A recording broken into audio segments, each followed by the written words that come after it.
अस्सलाम वालेकुम दोस्तों, आज मैं आपके लिए लेके हाज़िर हुई हूँ रात के घटाटोप अंधेरे में जन्म लेने वाली और जिस्म व जान को सहरज़दा करती हौलनाक कहानी मौत का बदला। आज मैं एक बार फिर नाज़ली के साथ था। हमेशा की तरह आज भी वो मेरे सामने उदास और ख़ामोश बैठी थी। नाज़ली, क्या हुआ है? आज भी ऐसे ही बैठी रहोगी खामोश? मैंने इसे देखकर पूछा, क्योंकि आज तीसरा दिन था। वो ऐसे ही खामोश बैठी थी जैसे कि मुंह में ज़बान ही ना हो। क्या कहूँ? मुझे कुछ नहीं कहना तुमसे और तुम जानकर करोगे भी क्या? वो इन 3 दिनों में पहली बार बोली थी। मुझे खुशी हुई। तुम बताओ तो सही, आखिर तुम्हारा घर कहाँ है? तुम मुझसे रात में क्यों मिलती हो? तुम्हारे घर वाले कहाँ हैं? मैंने इसे बोलता देख के सवाल किया तो इसने खाली नज़रों से मुझे देखा। आज तीसरा दिन था मुझे इनसे मिलते हुए। पहली बार वो मुझे दरख्त के नीचे मिली थी, उदास उदास, खामोश खामोश। मैं पहले तो डर गया कि कोई रूह हो सकती है, मगर वो लड़की थी एक आम सी। मेरे पूछने पर वो कुछ ना बोली। और अब तीसरी रात थी। पता नहीं वो दिन कहाँ जाती थी, मगर रात में वो हमेशा मुझे दरख्त के नीचे कुएं के मुंडेर पे बैठी हुई मिलती थी। मैंने इसके बारे में बहुत पूछा, मगर वो खामोश रहती और आज भी हमेशा की तरह बिना जवाब दिए वो आहिस्ती से उठी और वहाँ से चली गई। इरफान ने एक बार फिर अपने दोस्तों के साथ मिलकर दोबारा इस गांव जाने का फ़ैसला किया था। नहीं यार, पिछली बार जानते हो ना क्या हुआ था? नवीद ने उन्हें डराने की कोशिश की, मगर वो हंस दिया। अरे क्या हुआ था? मज़ा आया था ना, और जो भी हुआ बहुत साल पहले हुआ था। अब तो लोग इसे भूल भी गए होंगे। बाबा जानी से इजाज़त ले ली है, तुम लोग भी बस चलने की तैयारी करो, इसने हंसते हुए कहा। पिछली बार जो भी हुआ था इसे याद करके इसके चेहरे पे कोई मलाल ना था, ऐसे जैसे कुछ हुआ ही ना हो। खैर, इसकी ज़िद के आगे सब दोस्त हार मान गए थे, इसलिए मजबूरन मुझे भी हामी भरनी पड़ी। इरफान अपने माँ बाप का इकलौता बिगड़ा हुआ बेटा था। एक गांव में इसके बाप ने कुछ ज़मीनों पे बागात लगाए हुए थे। इस जगह रहने के लिए एक मकान भी बनाया हुआ था। बाग में तरह तरह के फल फ्रूट के दरख्त थे, इसलिए वो हर बार वहीं रह जाना पसंद करता था। खैर, फिर इरफान के साथ मैं, नवीद, रोहिल और असद चल पड़े। मैं वहाँ पहली बार आया था, इसलिए रास्तों से भी अनजान था। गाँव पहुँच के सबसे पहले हमने अपना सामान कमरे में रखा और बाग में सैर के लिए निकल पड़े। पता नहीं क्यों बाग के करीब एक जगह पहुँच के वो तीनों एक दूसरे के साथ इशारों में बातें करने लगे। असद चूँकि मेरे साथ था, इसलिए वो इनमें शामिल नहीं हुआ था। कुछ देर बाद सैर करके सब वापस मकान की तरफ लौट आए। अब अंधेरा हर सू फैलने लगा था और फिर हम सब खाना खाने के बाद सो गए। रात का ना जाने कौन सा पहर था जब एक खौफनाक आवाज़ सुनाई दी। वो आवाज़ ऐसी थी कि हम सब लरस के रह गए। आ गए तुम लोग? बहुत इंतज़ार करवाया तुम लोगों ने। खैर, मुझे मार के तुम ज़िंदा कैसे रह सकते हो? मैं तुम लोगों को जीने नहीं दूंगी। वो किसकी आवाज़ थी मैं अंदाज़ा नहीं लगा पाया, क्योंकि वो एक नहीं बल्कि 2-3 आवाज़ें मिक्स लगती थी, मगर इस वक्त हर किसी को अपनी जान की परवाह थी। दरवाज़ा दोबारा बजा और फिर दरवाज़ा खुद ब खुद खुल गया। मेरे तो रोंगटे खड़े हो गए थे, मगर जब वो दरवाज़ा खुला तो वहाँ कोई भी नहीं था। मुझे और भी ज़्यादा डर लगा, मगर डर कुछ कम हुआ कि हो सकता है किसी ने मजाक किया। और इससे पहले कि मैं मज़ीद कुछ सोचता, एकदम इरफान बेड से उछल के नीचे उतरा और ज़ोर ज़ोर से चिल्लाने लगा, बचाओ, मुझे लेकर जा रही है, मुझे मार डालेगी, यार मुझे बचा लो। वो मुझे देखकर इल्तिजा कर रहा था, मगर मैं करता भी तो क्या, वो मेरी तो कुछ समझ नहीं आ रहा था। और इरफान को घसीटता देख के ऐसा लग रहा था कि कोई नादीदा वजूद इसे लेकर जा रहा हो, मगर वो वजूद मुझे नज़र नहीं आ रहा था। फिर भी मैंने हिम्मत की और इरफान को पकड़ लिया। छोड़ो इरफान को, कौन हो तुम, क्या चाहते हो? मैंने चीख कर कहा और इसके साथ ही मैं हवा में उड़ता हुआ बेड पे जा गिरा। बेहोश होने से पहले मैंने सुना था, तुम एक अच्छे लड़के हो, वापस चले जाओ यहाँ से, क्योंकि इन सब से बदला लिए बगैर मुझे चैन नहीं आएगा, और जब मुझे मरने पर मजबूर किया गया तो ये ज़िंदा क्यों रहेंगे?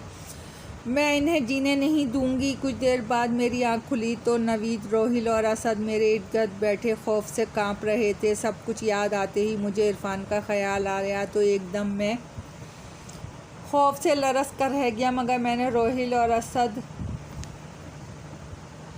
रोहिल और असद और नवीद के साथ इरफान की तलाश में बाहर आ गया। हम बाग में आ गए। मैं इरफान को आवाज़ें देने लगा। जब रोहिल झाड़ियों को हाथ लगाने लगा तो इसका हाथ ऐसा लगता था कि इसका हाथ झाड़ियों में चिपक गया हो। मैं इसकी मदद को आगे बढ़ा। वो अपना हाथ झाड़ियों से नहीं निकाल पा रहा था। मुझे निकालो यहाँ से, वो खौफ से हलक फाड़ कर चीखने लगा। हमने बहुत कोशिश की मगर हाथ ना निकला तो हम सब ने मिलकर ज़ोर लगाया और रोहिल को वहाँ से खींच लिया। इसकी कर्बनाक चीखें फ़िज़ा में बुलंद हुई और वो वहीं गिर पड़ा। जब मैंने इसकी तरफ देखा तो जान ही निकल गई, क्योंकि अब इसका एक बाजू गायब हो चुका था। हमने वहाँ से भाग जाने ही में आफियत जानी और पूरा ज़ोर लगा के भागे। तभी नवीद ज़ोर से ज़मीन पर गिरा और घसीटने लगा जैसे कोई इसके पाँव पकड़ के इसे घसीट कर ले जा रहा हो। मैं अपने दोस्तों को खो चुका था, इसे नहीं खोना चाहता था, इसलिए मैंने भाग के इसे पकड़ लिया। नहीं, मैं नवीद को नहीं जाने दूंगा, तुम चाहे कुछ भी कर लो,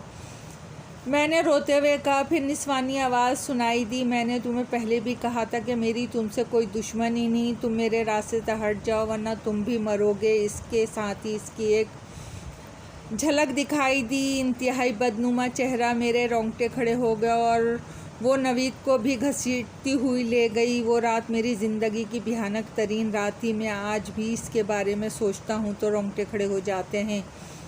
और इन दिनों की मौत के बाद नवीद भी मर गया। मैं और असद बच गए थे। सुबह होते ही हमने उनकी तलाश शुरू की। वो बहुत बुरी हालत में मिले। मैं तो अब तक हैरान हूँ कि इसने मुझे और असद को क्यों छोड़ दिया था और इन तीनों से इसकी क्या दुश्मनी थी। ये इस रात को गुजरने के बाद, एक रात के बाद दूसरी रात की ये बात है। मैं नाज़ली को ये वाक़या सुना रहा था। तुम्हें दुख नहीं हुआ?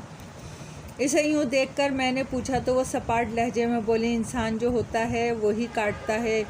मुझे क्यों दुख हो? क्योंकि उन्हें उनके किए की सज़ा मिली है। इसने पहली बार सुकून से बात की थी, वरना वो हमेशा खामोशी रहती थी या बेचैनी से हूँ हाँ मैं जवाब देती थी। तुम जानती हो इनका गुनाह क्या था? मैंने हैरानी से पूछा। हाँ मैं जानती हूँ। आज से कुछ साल पहले एक लड़की अपने माँ बाप और बहन भाइयों के साथ हंसी खुशी रहती थी। एक दिन अचानक तुम्हारा दोस्त इरफान गांव में आया। इसके साथ ये दोनों भी थे। वो जहर खंदा लहजे में बोली, लेकिन मैं खामोश रहा। इस लड़की की मंगनी हो चुकी थी। वो दिन इस लड़की की ज़िंदगी का भयानक तरीन दिन था।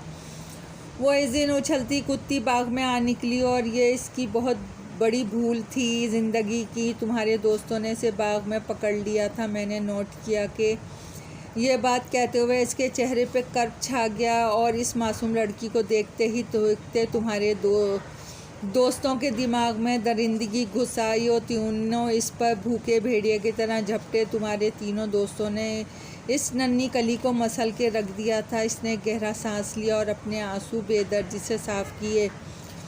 मैंने इसे खामोश देखा तो इससे पूछा, तो असद को इसने क्यों छोड़ दिया? मैंने इससे पूछा। इस सब में असद शामिल नहीं था, इसलिए शायद वो बच गया। वो इसी संजीदगी से बोली, अच्छा फिर आगे क्या हुआ? मैंने इसे बोलने पे उसकाया। होना क्या था? बात तो साफ़ है। जब घर वालों को ये बात पता चली तो क़यामत आ गई। गांव में तरह तरह की बातें होने लगीं। ये सदमा इसके माँ बाप ना सह सके और दुनिया से चल बसे। इसके भाई ने इसे घर से निकाल दिया। इसके बाद वो ना चाहते हुए भी इरफान के पास आ गई। इसके आगे हाथ जोड़ दिए, इसके पाँव पकड़े, मगर वो ना माना और इसी तरह इसने कुएं में छलांग लगा के ख़ुदकुशी कर ली। वो एक गहरा सांस लेके हाथों को आपस में मसलने लगी। तुम ये सब कैसे जानती हो? तुमने भी तो ये सिर्फ सुन रखा है ना, असली बात तो तुम्हें भी नहीं पता। वो मेरी तरफ देखने लगी। आज तुम्हें एक और हकीकत भी बता देती हूँ कि वो लड़की मैं ही हूँ। मैंने मारा है तुम्हारे दोस्तों को, क्योंकि जब उन्होंने मुझे मारा तो मैं उन्हें क्यों जीने देती? ये बात तो जायज़ है ना, मौत का बदला मौत होना चाहिए। और इसकी बात पर मैं उछल पड़ा। इसने मेरी तरफ देखा। इसकी आंखों से आंसू गिर रहे थे। इसने सर झुका लिया। फिर इसने अपना सर ऊपर को उठाया और गंभीर लहजे में बोली, आज मैं चलती हूँ क्योंकि मेरा बदला पूरा हो गया। वो उठ के जाने लगी और मैं बेचैन सा हो गया। नाज़ली मेरी बात पर वो रुकी। मत जाओ प्लीज़। इसके होंठों पे जहरीली हंसी ऊत कर आई। मैं नहीं रुक सकती, मैं जा रही हूँ अपनों के पास, कहते हुए वो एकदम गायब हो गई और मैं बोझत दिल के साथ वापस घर लौट आया। दोस्तों, कहानी पसंद आए तो लाइक और सब्सक्राइब कीजिएगा। आपकी दुआओं की तलबगार।